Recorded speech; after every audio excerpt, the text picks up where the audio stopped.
Welcome to Queen City Cyber Consulting's channel. Welcome back to Queen City Cyber Consulting. Today, let us talk about the cyber kill chain or cyber threat chain, depending upon what you want to call it. Of course, Lockheed Martin came up with this for us. And there it is, the cyber kill chain. I'll include this link in the comments for the video so that you can go out and learn about it beyond what we talk about in this video, because it is pretty involved once you get in there. So you can get a guide here for it. You can talk about how to apply it with threat intelligence platform and a lot of other uh, methods that you can use the cyber kill chain with. And basically what it does is it sets up the life cycle of an attack, a cyber attack, and allows you to be able to choose different areas where you can intercept the threat, hopefully, before a critical impact occurs. Now, there are a couple models out there. I already did one video on the MITRE ATT&CK framework. I'll link it as well in the comments in case you missed it. You can go back and watch it after you've watched this one. The two are different. The cyber kill chain is a linear model, and the MITRE ATT&CK is more of a granular taxonomy of different tactics, techniques, and procedures, or TTPs. It does complement the cyber kill chain because once you start working through the cyber kill chain, which you'll see here in just a minute, you'll see how the MITRE ATT&CK framework and the cyber kill chain can work together.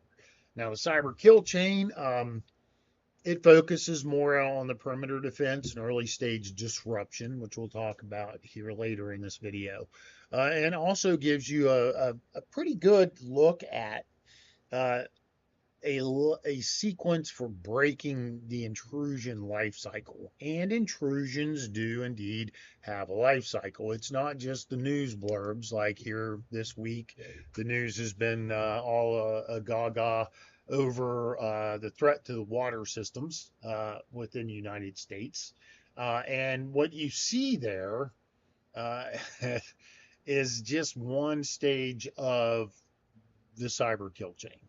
So this is the breakdown of the cyber kill chain. There's 7 steps to it. You will see this information, by the way, on certification tests. You'll hear about it during job interviews, and in many job descriptions, they'll talk about you need to have a knowledge of either the MITRE ATT&CK framework or the cyber kill chain model.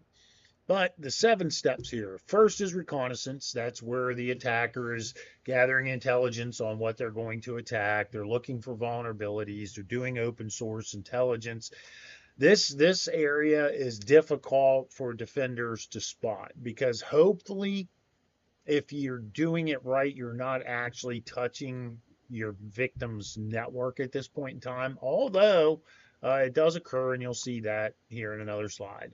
Then there's weaponization. So once they've done the recon, they move over to weaponization, and that's where they're creating their exploits. They're deciding what payloads they want to use. They're getting ready to conduct the attack. And again, here, this is very difficult to spot as well because there's no actual interaction with the victim's network.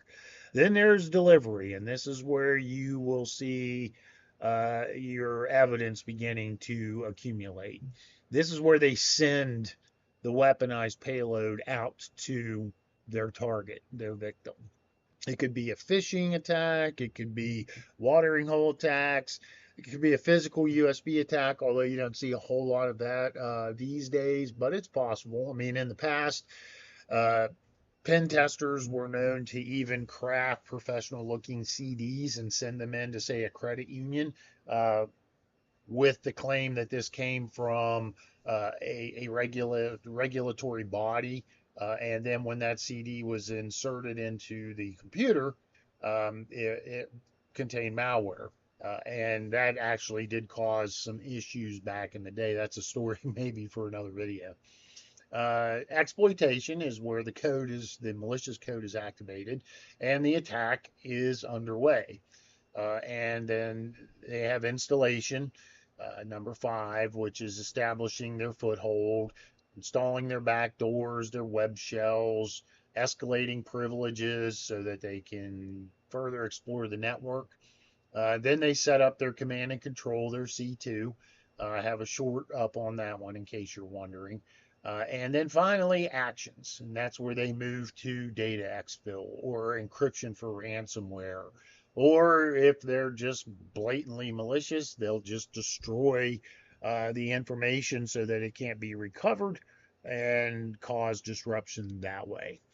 So it's 7 phases. Again, you've got this is just a little timeline of it, broken down into just 4 steps. But remember, for a certification test or something like that, it's 7 steps. It's not 4, it's 7. It's stretched out over those 7, and those are the ones that you need to remember. So what are the core defensive principles found here in the cyber kill chain? Well, number 1 is you want to break the chain somewhere. They have to complete all 7 steps in order to commit a successful attack. If you can intercept the attacker at any single link there, then you halt the intrusion.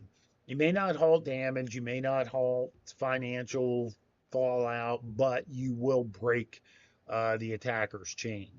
Then you want to use that shift left strategy that's talked about from time to time.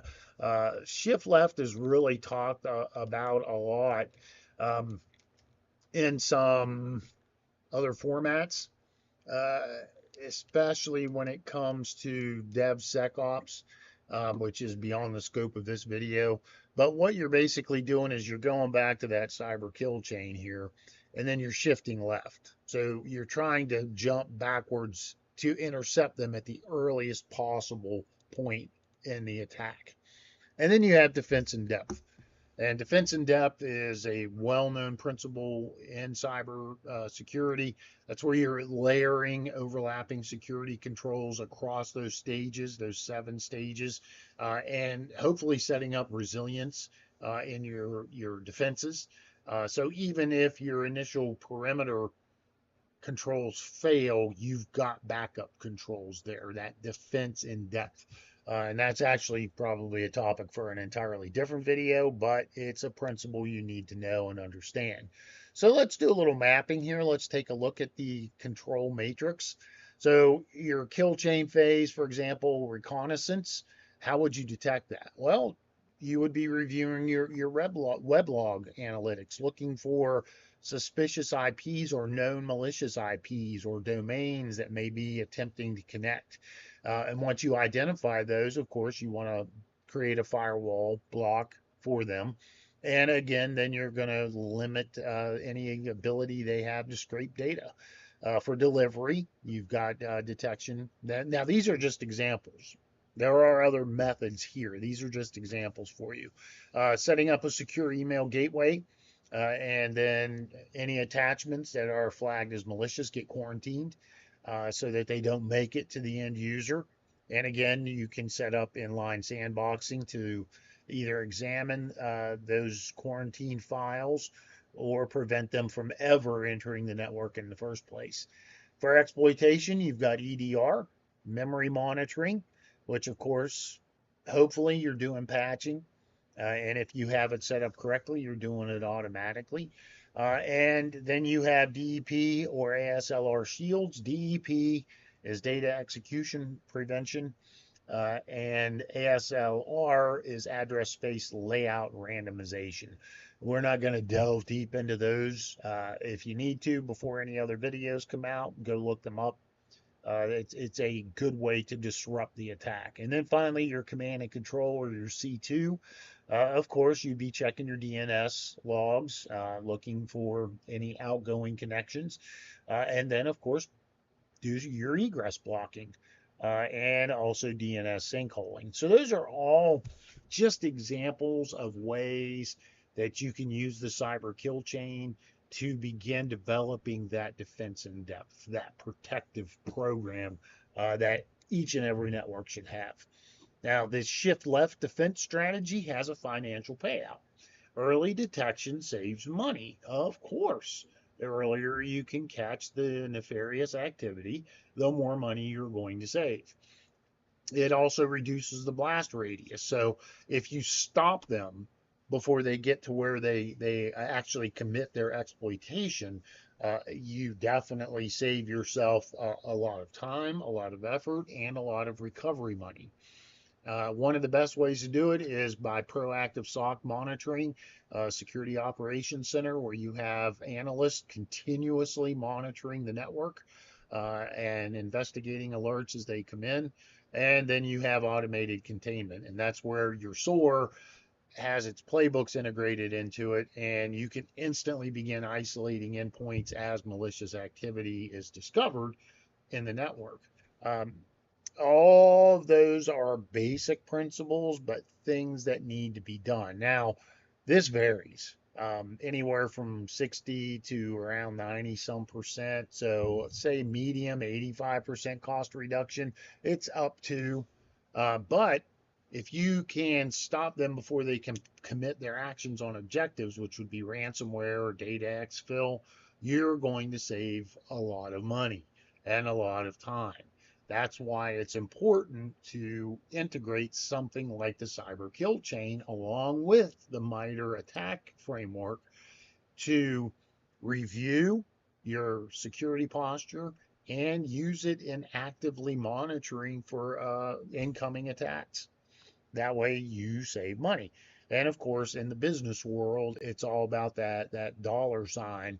And when it comes to cybersecurity, one of the areas that a lot of people say that we failed in is translating cybersecurity into a dollar figure. And this can help you do that as well. Here's where you get a little bit of look into how you can reduce costs. So if you can catch them at reconnaissance, 15% savings, or 15%. If you let them get all the way up to actions on objective, you're looking at 100% loss because they're in the network. They are actively disturbing and disrupting operations. And as you can see, it drops down there. So it escalates exponentially as the adversary moves up the cyber kill chain or down, depending upon how you want to talk about it. So implementing it, number one, you want to do a threat service assessment. Make sure that you identify any public facing assets that could be vulnerable to those initial access exploitation and reconnaissance harvesting. What is out there facing the internet that they could get access to? Map your existing defensive controls. Make sure your EDR, your SIMs, your firewall rules are all mapped out, and you identify any coverage gaps in that process. Sad to say, a lot of cybersecurity programs are kind of like piecemeal together as things develop. Things get tacked on to it or duct taped on, as my dad was a great user of duct tape. Get your automated playbooks in place. Most of these SOAR programs today allow you to do that pretty easily. There's really not much reason not to do it. It's going to save you time, it's going to save you effort, and in the end, it's going to save you a heartache because they will do a lot of the work for you. And red team testing or penetration testing is definitely something that needs to be done more frequently and more often, both internal and external. There's a lot of back and forth about red teaming and whether it should be an internal group or whether you should be using a third party. Both have their uses, both have their good points, both have their bad points.